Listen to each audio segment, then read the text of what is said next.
Starts with the House that gives formal notice to the Senate that it's ready to give those documents. Then the Senate responding that it's formally ready to receive those documents. And the House managers, those lawmakers that were selected to serve as prosecutors or so-called managers, you'll hear that word, managers, in the trial, they will start marching from their chambers through the Capitol, through the dome that we all know, to the Senate chambers, and they'll have those documents in a box and they will deliver it. And once the managers arrive, the Senate's sergeant at arms will cry for silence. I mean, it's very, very a ceremony indeed.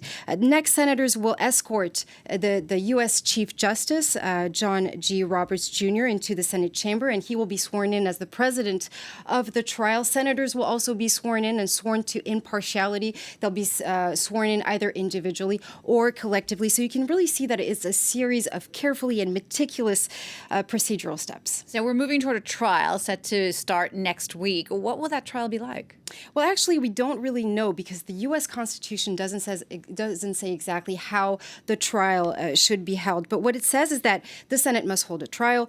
Senators must sit as jurors. A number of lawmakers must sit as prosecutors. And the U.S. Chief of Justice, as I said, has to be the president of the trial. It also says that senators must then take a public vote, and 2/3 of the vote are needed to convict the president and hence remove him from power. But before this is even possible, lawmakers, senators have to get together and decide on the rules because the Constitution doesn't mention key elements like whether witnesses can be called or what kind of evidence to admit. So senators across party lines have to get together and choose those rules. They also have to choose a start date. We're hearing next Tuesday.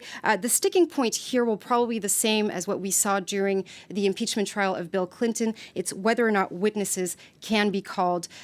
We've heard Mitchell McConnell, he's hinted that he would vote against. At least he's asked for that question to be raised a little bit later in the trial. And that's what we saw also with Bill Clinton, because it's only later in the trial that they accepted 3 witnesses to testify in a videotape deposition.